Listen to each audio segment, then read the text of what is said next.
Alchemy was the ancients' attempt to turn base metals into gold. Equine alchemy is nature's way of finding that gold within us humans.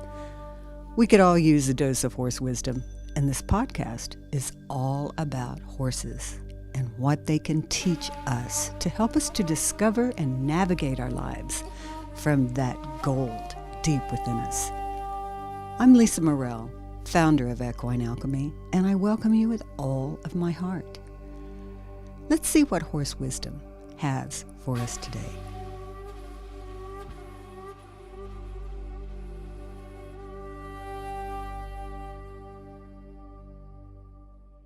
So I'm going to welcome all of you. I am Lisa Morrell, founder of Equine Alchemy, and I'm honored to have all of you join us. Us meaning Valerie Rain, who is Dr. Val, and I'm going to read her bio in just a moment, but just welcome, Valerie. Hi, I'm so happy you're good to here. be with you. Yeah. Oops, I'm going to just keep letting people in as they arrive, and we will just get going from here. This is so fun to have all of you here. There's a chat box if you want to go ahead and ask questions. We will have time to do all of that. What I'd like to do is to create a conversation for us and just talk about this incredible topic that is, well, it's coming into its own. I think it's been coming for a while. But first of all, what I want to invite you to do is just let's all take a deep breath. I always need to. Since this is about somatic healing with horses, let's bring some soma into it and check in with our own bodies so that we can notice if we're feeling present, notice if we have parts of our bodies that need to be acknowledged, noticed if there's information behind any of those parts of your body. This is the beginning of any kind of work with the body. Somatics is noticing and awareness.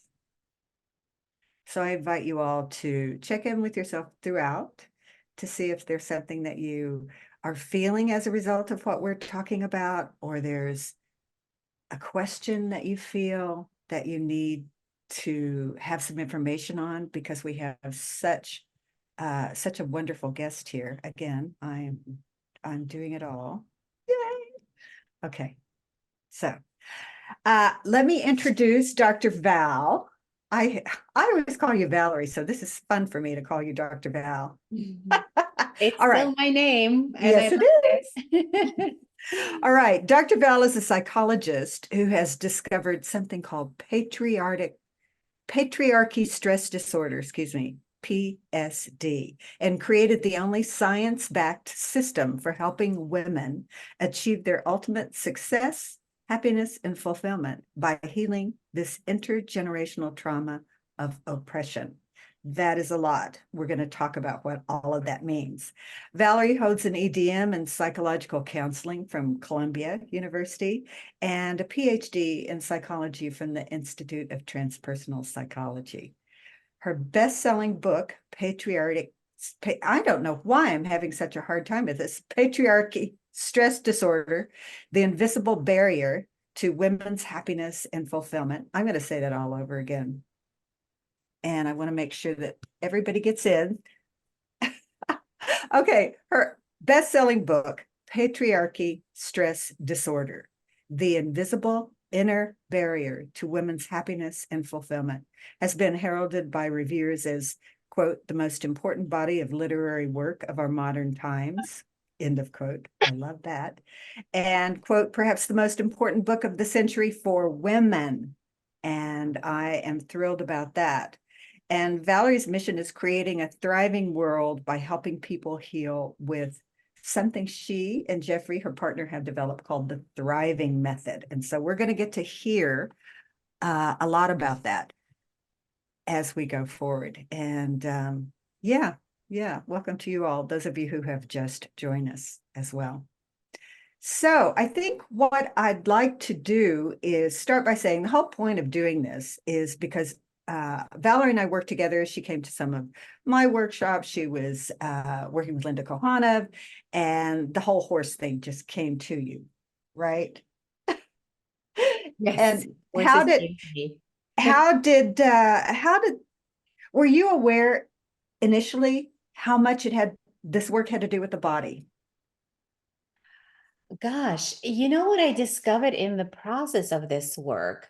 I actually discovered that I am such a kinesthetic learner. I never realized it before starting to work with horses. All my learning has been like up here, all right? Mhm. All the schooling that completely disregarded my body. And I remember I was already in my doctoral program and I was studying transformation. I was so excited to learn how people change and what does it mean to transform. And I was talking to one of my professors, and then he took my arms in his hands and started doing this against my head, saying, "Well, how can you embody all this brilliance?" And I was like,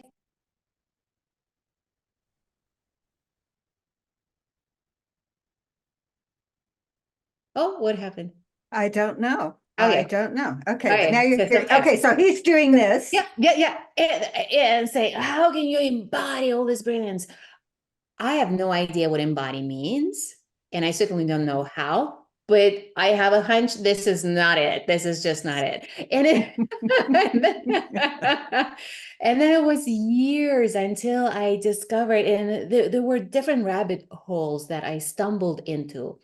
Mhm. Um, and one of them was yoga. One of them was this sneaky little training that I took that promised to help me in my mind, help me help my clients with anxiety and depression through yoga. And I was like, okay, great professional development. So I went to this training, and it was all about embodying and getting to trauma in our bodies. And I Mhm. started releasing and remembering so much I had no idea was there. Had no Yeah. idea, so much so that when I returned from this retreat, I realized that I was in an abusive situation at work.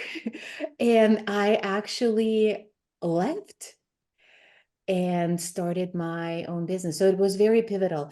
And when horses showed up, it was kind of similar in the way that I had no idea what that was all about, except a friend of mine said, "Oh, you have to take this workshop." I was like, okay. It was before you and I connected. It was like my first Mhm. exposure, a little 2-hour class. Mhm. And I learned more about myself through my body in Mm. 10 minutes in a round pen with a horse than I had learned in years of therapy. Like it was Mm. mind blowing. Like, what is this? I have no idea how this works. What is this? But I know I want more of this. And so I started taking workshop after workshop, and that's how you and I connected. Mhm. You were just so brilliant. And those of you who've worked with Lisa before, you know, Lisa is just such a brilliant coach who brings together this I depth. didn't pay her for this. You don't have to. And it's just such a gift that she shares with all of us who are fortunate to be in her world. The depth of humanness that she brings, Mm. and the depth of the connection with the equine work, and how she intertwines Mm. everything. It plus phenomenal coaching on top of that, which is such a rare and precious combination. Ah, thank you. Yes, this is just something that is, I was working with a client today and she says, I know that what I need, it has to require my creativity and it has to ignite my passion. And so I feel like for me, that's not with everyone, but that's totally the way it is for me. So you talked about intertwining. This is a great segue, Valerie, for how is trauma even in the body? What is it? How is it? Like if we wanted to do the basics, 1, 2, 3, 4 about trauma, and then we can go into how the healing can happen specifically with horses if you don't Yeah, mind. absolutely. I just want to even set the stage for what trauma is and what I Mhm, mean by trauma, because oftentimes, and that was my mindset and understanding also, even through all the training in psychology, the conventional definition of trauma has been it is a life-threatening experience. mhm, And so years of therapy, I was feeling something something was off, right? I was talking about this and that, but something was not, healing was not happening. Talking was happening, healing was not happening. mhm, mhm, And it was maddening because I thought, well, maybe something traumatic did happen to me, but then I repressed the memories because you learn those big words and concepts in psych school, right? So I was like, well, maybe something terrible happened, and then I repressed it. And then as I went through my experience then as a therapist and my life experiences and picking up so much information, including information that was coming out of the field of epigenetics mhm, that was mhm, showing that traumatic experiences are genetically transmitted. I was like, oh, wow, okay. So maybe it wasn't something that happened to me, but I inherited some traumatic experiences. Great.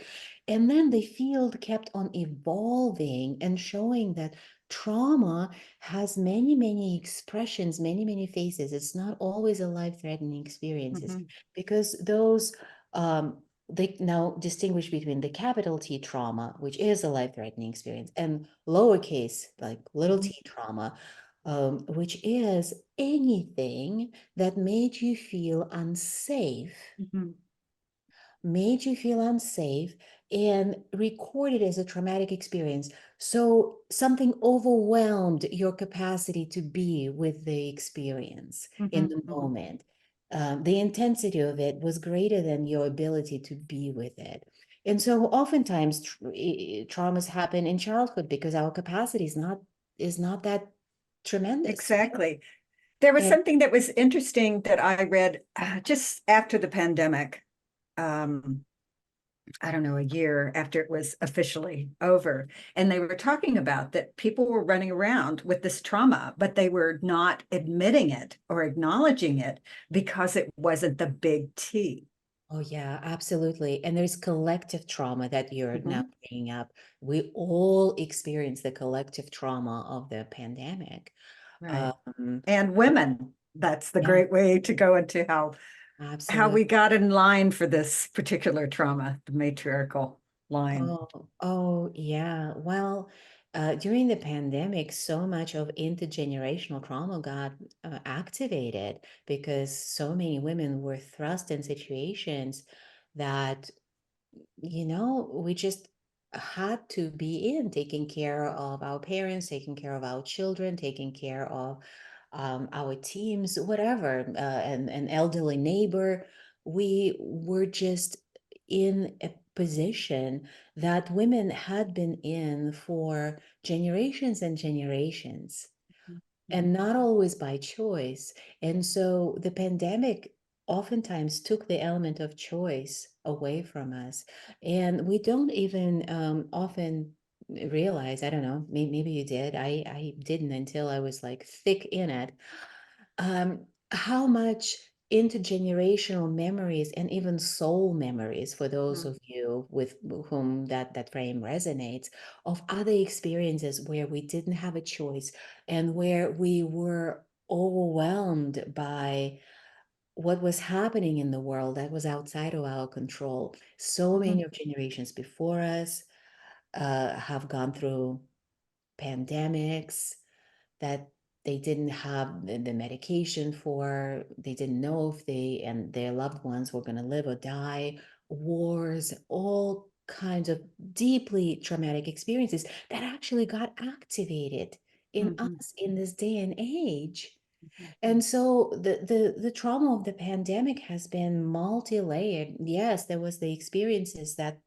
were current time that we're all going through, plus the experiences that got activated from the intergenerational traumas of the past. So it is complex, and we also had time to think and be with ourselves, and so observe probably our patterns, how we cope with traumas, either by finding ourselves by the fridge, or finding ourselves buried in work, or finding ourselves compulsively exercising, or mhm, or or, or distancing ourselves, mhm, right, from others, which the pandemic also created a fertile ground for. So it is the trauma that created overwhelm, whether it happened to you or it happened generations before and then it got transmitted.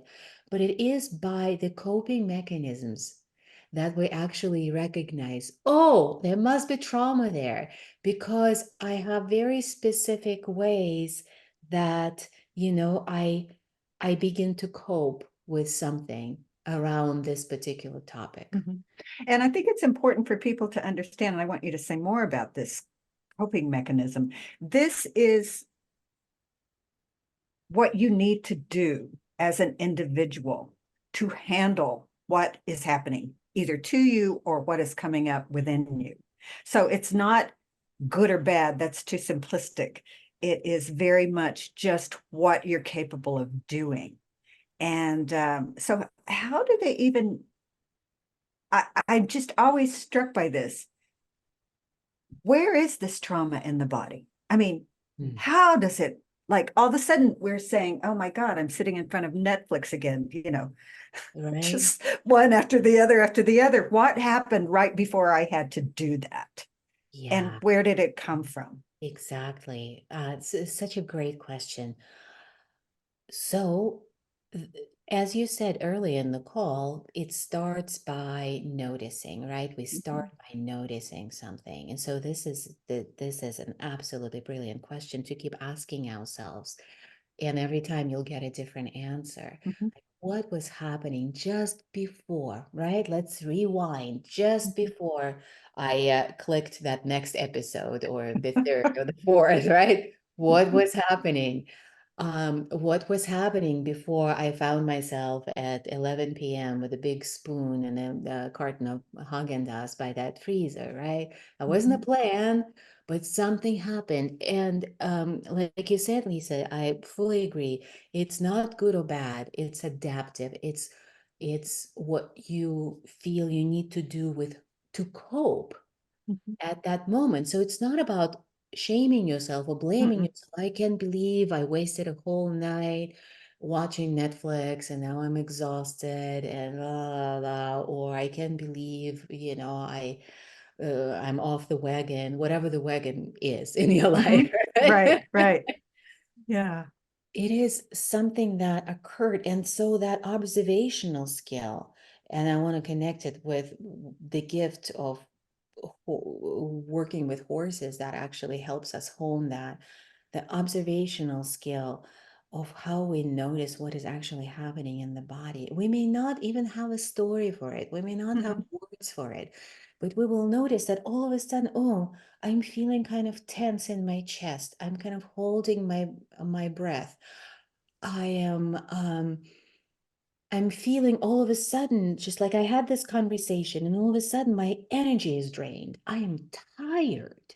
mhm, All I can do is sit down and grab a remote. mhm, Um, what else? Or all of a sudden I feel like on edge. I feel like I have to be moving. I have to be moving stuff around my house. I have to be cleaning. Um, whatever that adaptation is. So, and following the breadcrumbs of that noticing will take you to the place where it lives. That particular experience is lodged in the body. And the beauty of it is, you don't have to know what the experience is. You don't right. have to have a story. Sometimes the story will come up spontaneously as you're following that trail of breadcrumbs. And sometimes it won't. but making, accepting, loving space for it. Mhm. This is what happens next after noticing, Well, right? that word safe that you used earlier, that Yeah. uh, a big part of the definition of trauma, if we're looking at it, is not feeling safe and also not having no choice.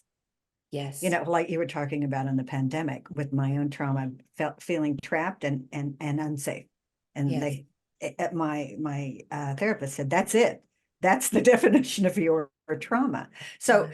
having that noticing Mhm. without judgment or trying to understand what the story is, but being, how can you feel safe? Yeah. Right. And so, what do horses, what do they have to do with it? Because all of this happened to me Mm. before I knew anything about what was happening. All I knew is I felt better. Yeah. Oh my gosh. And there is a little reluctance in me every time I try to explain what is, because as you and I know, and those who've had those equine experiences, Mhm. you know, it's so much more, right, than we can Yeah. put into words. Yeah. But Yeah. let's try to put some words around it, maybe share some experiences, some stories Mhm. that will kind of help you get a glimpse into that. And of course, you just have to experience it. Like my friend said to me once, like, you just go take this workshop. I have no idea why. She didn't even bother explaining. Oh, that's so funny. So something that happens, right? Um, Horses have this phenomenal ability to hold space, to hold that safe space for healing. Mhm. Phenomenal. So I over the past couple of years, and that is actually when horses came into my life about 3 years ago in this capacity. Wow. And then a few months later, I lost my mom. I Mhm. lost my mom actually to Mhm. COVID very suddenly. And horses held space for my grief like no human could. And I'm Mhm. blessed with having amazing humans, very skilled humans in my life. And yet there were parts of my system that didn't trust that the bigness of my grief could be held by a human. Mm. But I could actually let go with horses, and I've had phenomenal experiences of them holding space, loving on me, and being able to just cry and be. And I also had different other experiences where horses reflected something to me that I had no idea was there. Once I came to my session working with equine assisted, equine facilitated therapy, and the therapist, asked me if I was ready to go in the round pen with a horse. I was like, yeah, yes, please. I was there, and the horse started, instead of coming to me and giving me a hug and whatever I was imagining was going to happen, the horse started moving away from me and kind of moving back and forth like erratically. Mhm. I was like, wow. And the therapist pulled me out. The facilitator pulled me out, said, you're not ready to be in there. I'm like, why? What's going on? He said, because you're not feeling. I'm like, oh Mhm. my God. And I'm crying. Like I'm crying. That means I'm feeling, right? Mhm. And then I realized in that safe space held by the horse, by the facilitator, that there was like a secret compartment of feeling underneath the what I was feeling. It's like those spy suitcases where there's a secret bottom and there, and there's the really good stuff is in there. Right. It's not the undies and the shirts and whatnot. And I was able to let that false bottom fall through. Mm. And I just touched that state of, oh my God, that I was just trying. I thought I was grieving. I thought I was feeling, but what was going on with my tears and all, I was just trying very hard not to feel the depth of that rupture Mhm. Mhm. because it felt like dying. It felt like, oh my gosh. And the moment I got in touch with that, the horse came over from the other side of the round pen and hung over me over Mhm. over the barrier. And then he asked me again, do you want to go back in? I was like, yeah, I do. And I just went back in, and he put a chair in the middle, and I sat down, and the horse just stood over me, just giving Mm. a huge hug. And we were just in this stillness and this love. And I have so many stories like that where the horse invited me to feel deeper, and it wasn't always grief. Sometimes it was joy. Sometimes it was my assertiveness. I'd Hmm. getting in Hmm. touch with my leadership and what one, but they knew what wanted to come out. They knew, Right. and they reflected first to me that, oh, well, it ain't there yet. Hmm. Hmm. And then they were so patiently inviting that what wanted to come out, and while holding a safe and by definition non-judgmental space. Like you can Exactly. suspect that a human may have their thoughts and judgments. With a horse, you kind of have to like really, really go deep into your stories unchecked to make up the stories that a horse is judging you. It can happen, it can still happen, but it's kind of easy to get out of that space. Like, yeah, well, no. It truly is. Again, you mentioned that word safety. And I think the safety is so connected with two things with horses. One, because their social system is one where everybody is taking care of everyone else. That's just the way it is for the safety and survival of that herd or of that system, whether it's two horses or 200.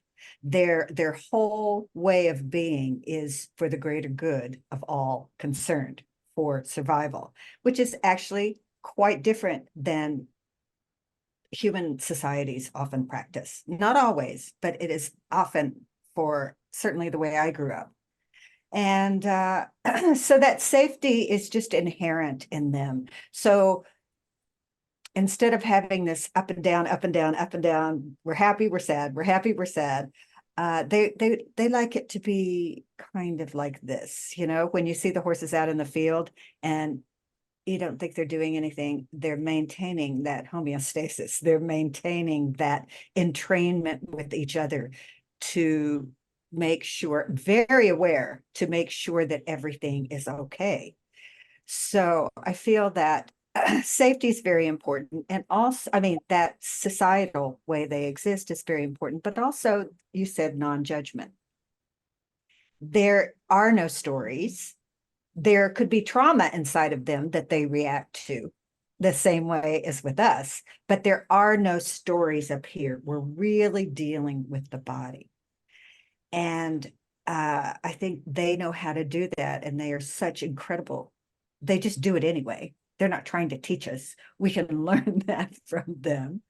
And we can learn things about ourselves, like you said. Now, what happens, Valerie, when that becomes alive, that place, that part of the suitcase when it opens? What happens when one acknowledges that and we could call it healing, acknowledges that within a safe environment? What actually happens to that thing, that trauma? Gosh, I want to speak to what happens, and I want to speak to what happens when we don't. Okay, great. 'Cause that's, yeah. So, what happens is there's just so much aliveness that opens up. And when we're stuck buffering, we're not getting to the depth of feeling how we actually are. We can never be authentic by Mm. definition. This word is thrown around a lot, right? Yeah. Everybody wants to be authentic. Hmm. Um, and what does it actually mean? Hmm. It's being able to feel all of your feelings, the joy, pleasure, grief, anger, Hmm. jealousy, envy, all and you may be thinking now, like, well, there are some I would rather not feel. I Of get course it. not. I get it. So do I. So And does my horse. He always knows which one it is. Yeah. And unless we are in touch with the feelings that are there, we can never be authentic. We can never be fully online. And guess what? Every feeling, every emotion has a lifespan. Somehow they measured it, scientists, of approximately 90 seconds. Mind blowing, right? 90 seconds. How long can we be stuck in anger, in resentment, in jealousy, in grief, seemingly forever, sometimes Mhm, mhm, years? mhm. Yeah. So, what does it mean? How is it 90 seconds? Turns out when you actually feel it fully, it moves through your body. Yes. And then it's gone. It's gone. Mhm, And it, and better yet, we get to use this emotion to mhm, get a message, to mhm. get information that then propels our choices, propels our Yes. actions. When we're not in touch, um, somehow this little mantra dropped in, and I started referring to it often. To feel is to know. When we fully feel, we know. Like horses, they go by feeling. They are in Yeah. this feeling field. They're so attuned. They know what to do, when to act, what's a real threat, what's not. Mhm.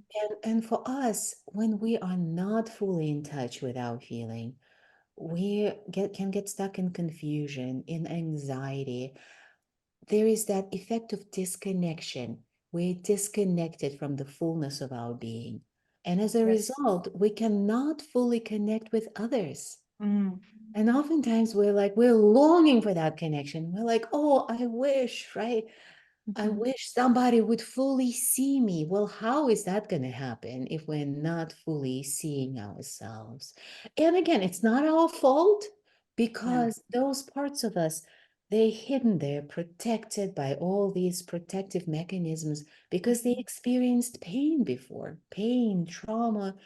And again, we are making our way through becoming aware, through creating safety, right? Mhm. To opening those doors. And behind each of Right. these closed doors is treasure. Yes, this is something that was very important in my own trauma journey, is that trying to get rid of it doesn't work. It's part of who I am. It has just become this entity, this part of myself, that if I keep hiding it, it just stays. It's kind of like a ball that gets bigger and denser and bigger and denser. And when I would, and it took me years, some of the childhood trauma I had, it took me years to recognize that I couldn't get rid of it. I needed to hold it differently. I needed to see it differently. I needed to have a different relationship with that part of myself that had experienced that trauma. And so all of that's still with me. It's just that it has added vitality to my life because it's more of me instead of taking different parts of myself. And it's almost like I'm trying to live my life when I'm supposed to with 10 things and I only have 5 because I'm hiding all the rest. And so I always, with the horses, this is very true. I can't try to get rid of it with the horses because that's not a concept that they understand. It is really about transforming noticing and transforming that energy into something else, right? And because as long as it's moving, it can be directed elsewhere, shall we say, or held elsewhere in a different way. Right. So there's something that people have asked me about, and I've heard different versions of this, that healing trauma has to be something uh, very, I don't want to say aggressive. It has to be very cathartic. It has to be something almost like a violent ripping out of it. I have heard this from different people, and I think that it kind of feels that way when you're dealing with your own trauma. Can you speak to that so that people can feel that the way we're talking about it is within a safe place, is Mhm. within a gentle way, and horses are gentle about this process? Oh, yeah, absolutely.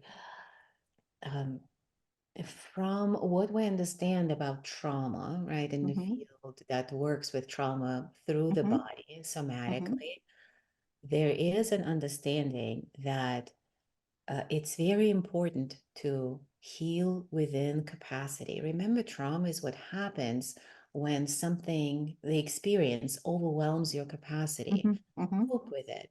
So if we do the same thing in healing, we try to go too fast, mm-hmm, mm-hmm. too much, right? That cathartic release, it can actually re-traumatize it. Right. So it's very ill-advised.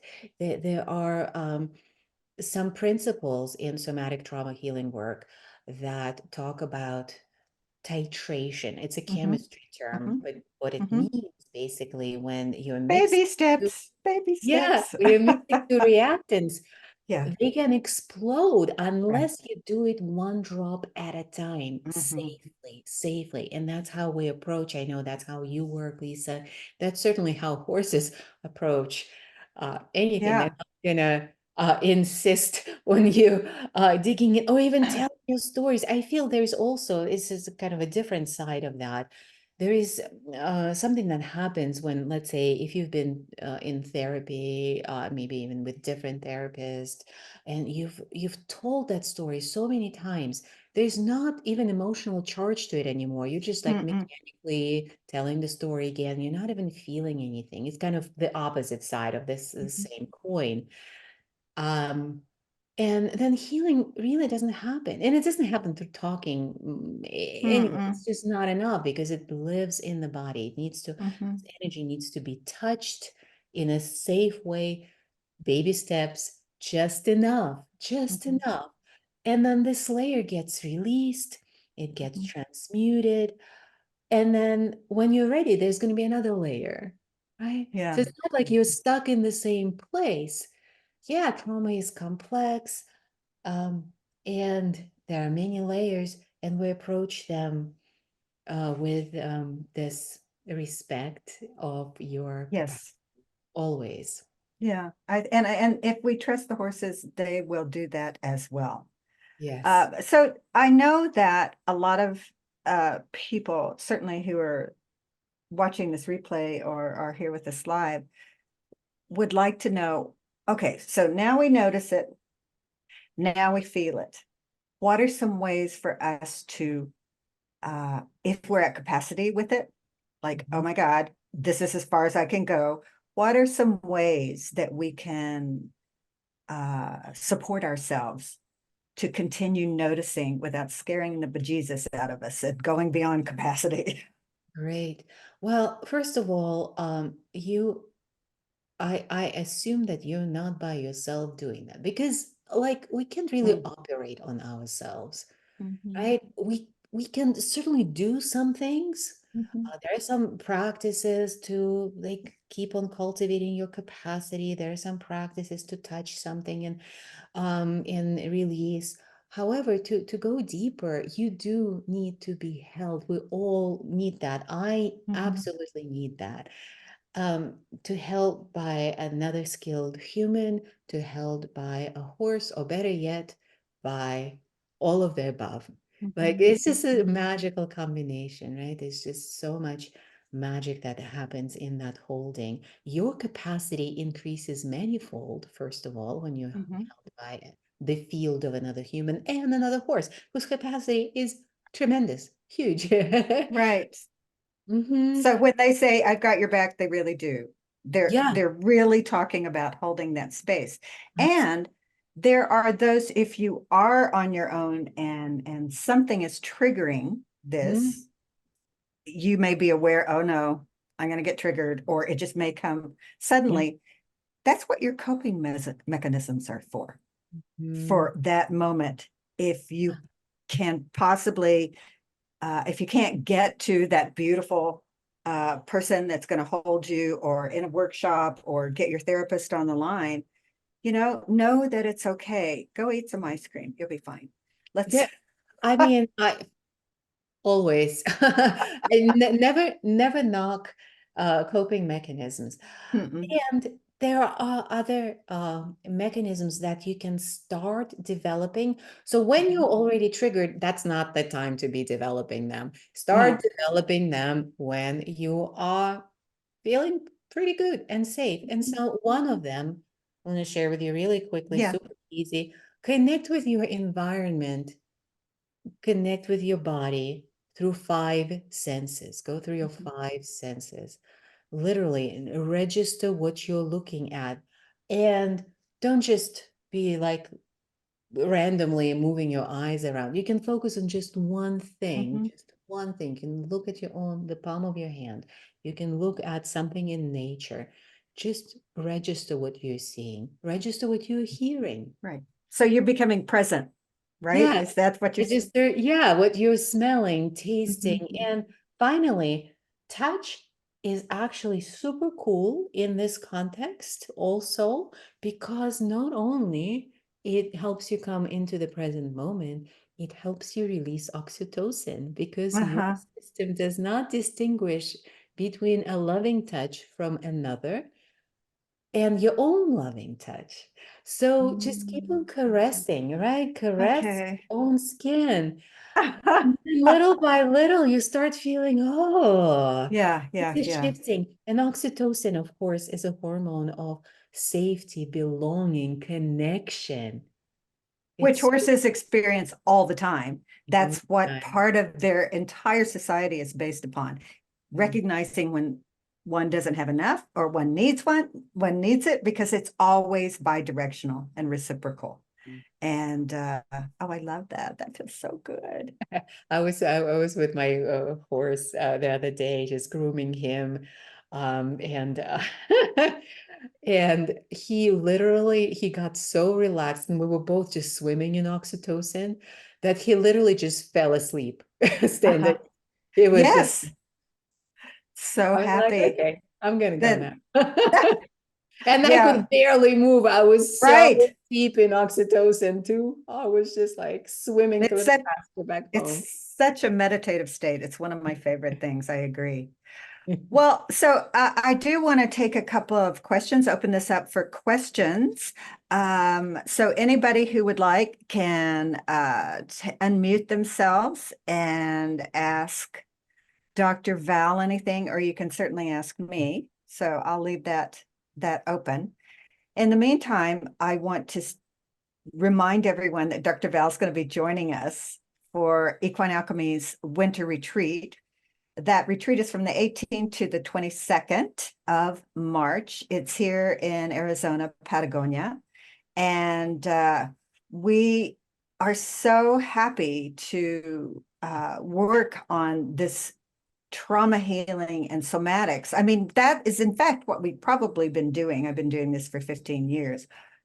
But now we have the language. Now we have so much information that we didn't have. That's what I meant by in the beginning when I said its time has come, especially for women. And that's why I made this retreat specifically for women, because we have specific things running through us that we need to, first of all, distinguish between, discern, and then how is it showing up? Is it mine, or is it someone else's? And being able to heal through that information is actually very empowering. And also, do you have a copy of your book right there? I Mine is do. the It's not a what? I can't believe I don't have it, because I usually, it's probably where I was earlier. But anyway, the patriarchy stress disorder. Please take a look at that. You can go, Valerie, what's your website? It's drvalerie.com. I can put it in the comments, in the In the chat. chat. Great. drvalerie.com. Right. I would highly recommend reading this book. It's very easy to read and enlightening. If you're wondering, oh my God, I don't have to take all of this on myself, right? And yeah, so anybody up for asking any questions? And that link I put in the chat now, Dr. Valerie, that's drvalerie.com. And if you go /book, that will bring you to a page where you can actually download the first chapter of the book, both in audio format and Mhm. as a PDF. And you can pick up the book there too, if you like. Yes, I highly recommend it. I was trying to find, um, I'm trying to do too many things at once. Have you ever noticed? Is that a woman thing? I don't know. But much food for thought, Sally was saying to everyone. Well, I'd like for you to take a look at www.equinealchemy.com/retreat 24.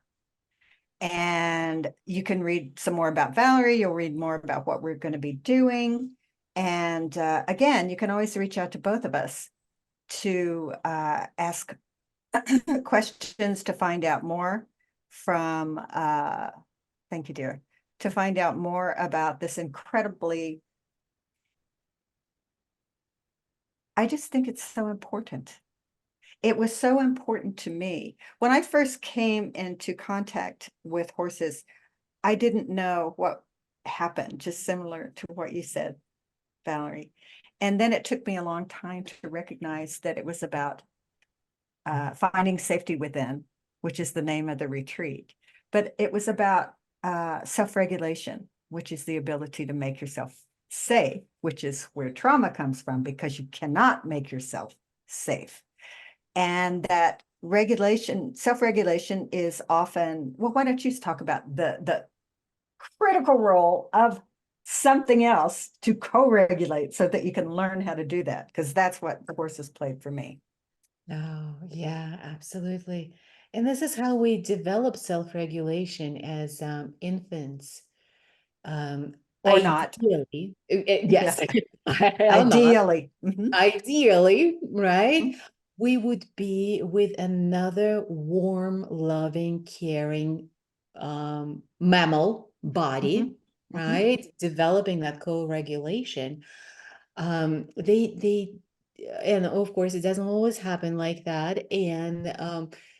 And trauma that we experience kind of interrupts that Mhm. like disrupts that sense of safety. They did an experiment with monkey babies, where I they did this. had two monkey mamas, but not actual monkey mamas, but imitations. One Mhm. was a Mhm. wire monkey, but it had milk to give Mhm. them, Mhm. right? And the other was a fuzzy one. It didn't Right. have, and overwhelmingly, the babies clung to the fuzzy Fuzzy monkey, one. even though that's not where their food was coming from. But they knew instinctively, right? That's what they needed, that connection, that needed that, and that one imitated it more. So Right. So that was the greater need. that was the greater need. That's the greatest survival need, which is kind of mind blowing, right? Mhm. Um, and we don't recognize it enough. We don't talk about it enough. We don't experience it enough in our very disconnected society. Mhm. And of course, we live in a society where there are many systems of oppression at play, from Mhm.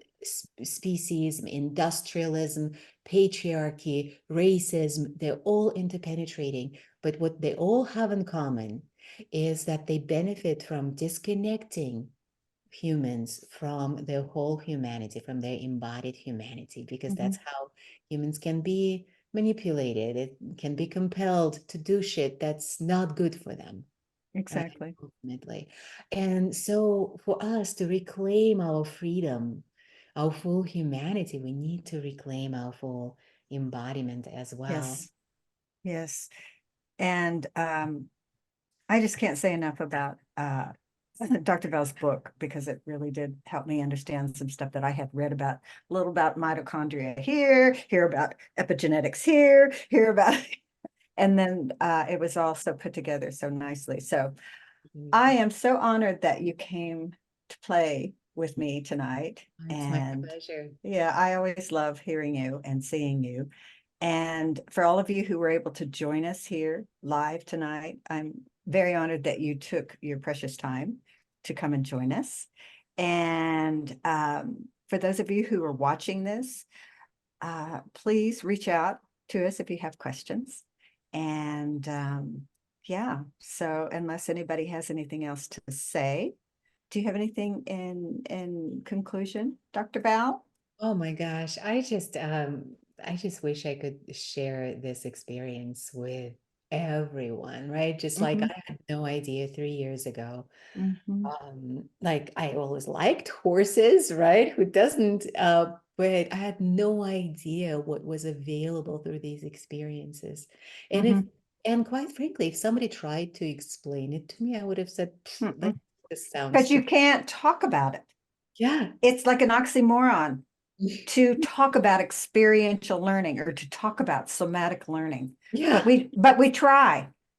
We try, but the best, of course, is to experience it yourself. So if you're feeling cold, even if the rational mind is like, oh, it's so inconvenient, I have to go somewhere, I have to take time off, I have to, I so get this. This is what my rational mind always has to say before I embark on any of my life-changing experiences. Mhm. Guaranteed. So, yeah, if you're, again, speaking about the body, right? If you're feeling something in your body, if you're feeling that pull, if you're feeling drawn, what if you give that more of the voice than the rationalizations? They're always going to be there. Yeah, and actually that's a good time for you to notice, well, wait a minute, where did that come from? Hmm. Is that really what I feel, or is that just an automatic reaction? Yeah. Uh, And I love this question that just came in yeah, from I was just Lori. I looking at love it. your name too. Uh, do you have more examples of working with the horses with this? So many. And I just wanted to share one particular one where I worked. I didn't even know what I was going to work on, quite frankly, but I was drawn to working with this very dominant horse, um, gorgeous black horse that just had his ways of asserting his dominance with Mhm, everybody. mhm, And my facilitator, I was working with Linda at that time. So she explained to me that he's going to try to do these things. He's going to try mhm. to hurt me. He's going to try to run me into the fence. He's going to try to get me to drift my steps as I was there with him. And I was like, the first time I went to work with him, I was just like, my nervous system was so activated. I was just like so focused on staying alive. And Mhm. he was not overtly, like he wouldn't have done anything to like actually, That's just who he was. I've worked at that horse. I know that horse. compromise my safety. But yeah, and of course the facilitator was there and like It was all safe. it was actually safe, but my nervous system was Mm-mm. flying through the roof. And so the first time, what I took away from that experience was just like, oh my God, so I can be very activated and still do the thing. And I'm alive. Ah, So that was massive learning. There's no way to learn this intellectually, right? No way to mm-mm, say, oh, I'm safe, I'm safe. It was something that my nervous system needed to take in. I went in the second time, was at another mm-hmm. opportunity. And that time I was like, okay, how can I be activated and still regulated? How Yes. can I feel a woo, this big woo, and still be uh like coherent, right? That's the Mm-hmm, word that mm-hmm, we use, like mm-hmm. connected, right? Right. Connected. I still do that. And I was able to do that. I'm like, oh my God, this is like massive. And then there was a time when I went in, and because I was coherent, I was connected, we were able to dance together. Yes. So Yes. mind blowing. I was like, oh my God, this is just, oh, how are we doing this? And I was flying, just like walking on air, because it was something I never thought I would be able to do. And then the next day, I was feeling so vulnerable in the morning. And I went in to do the same thing with this horse, and it was falling apart. He would only connect with me briefly, and I realized, like, oh my God, I could not be vulnerable with a strong masculine. Be Mm. vulnerable with the feminine, but I couldn't be vulnerable. And vulnerable meant feeling what I was feeling and letting it be known. That's what I'm feeling.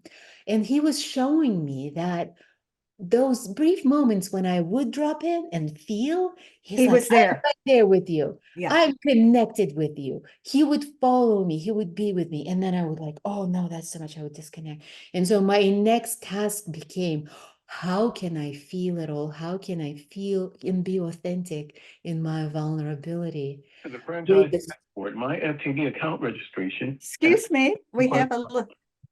Let's do this. with this strong, powerful masculine. And I would have never guessed. I would have never known. I would have been like, oh, yeah, I don't have a problem, being vulnerable with my husband. Um, but I do have a problem being vulnerable with my dad, who is very dominant. Right. So I was like, oh my God, the new layer of healing. And, maybe like some of you, I am insatiable when it comes to layers of healing. Like, give me Mm. another healing opportunity, give me another, and let it be gentle, and let it be like luxurious, and let it be fun. I'm so glad it resonated with you, Valerie. Thank you for asking. Yeah, it was. That was so beautiful to be able to feel safe with being completely, totally who we are and still act in in uh what am I trying to say? And still, I don't want to say it appropriately, but like you were able to do your thing. You were still able to complete the task. You were still able to do what you needed to do and still feel.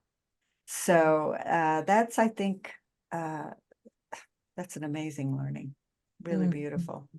And there was a magical, I just want to like Yeah. finish my share on the magical note. It's all magic, but I had a profoundly magical experience at your retreat, Lisa. I had been in an accident and I Mm, came to this retreat. My husband dropped me off. I was barely walking with a walker. I was in so much pain and I couldn't walk, was not able to walk without the walker. And even with the mhm, walker, I was like hopping along. And mhm, so to make sure, speaking of safety, that I was safe, Lisa positioned me outside of the arena, just outside of the fence.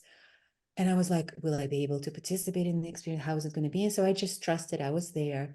And this horse comes over to me and over the fence touches the exact location where I had fractures in my pelvis, the exact yes, I location. remember. And this message comes in. This is where we get mystical, right? This message Right. comes in. You can walk. And I was like, whoa, okay, well, the doctor said I wouldn't be able to walk for 18 months, but the horse said I can walk. Who am I going to trust? Obviously. So Of I course. went back to my casita. Well, not went, they took me by, the golf cart. Yes. I took a nap. I got up from the nap, and it just so happened that somehow my walker rolled away from the bed, or I couldn't reach it. And I like, oh, remember what the horse said. I got up and I took a few steps toward the walker, and that was the first time I walked since the accident. And it just gives me shivers. Mm. Just that trust that I had, the in the knowing that I had to come to your retreat, even though like I had every legitimate reason not to, right? I couldn't even walk. Exactly. Um, Exactly. and then this happened. So there are so many stories like this, but what really matters is your stories. I would love Yes. to witness the stories of the magic that unfolds for you. There for Mm. it. Yeah, that's beautiful. That's why I do this for the stories. It is co-regulating for me. Oh, Your absolutely. stories are. All right, then. Again, thank you all so much. Thank you for your questions. And Dr. Val, thank you. And I can't wait to see you soon, all of you. All righty. Take care. So much Bye-bye. love. Bye-bye.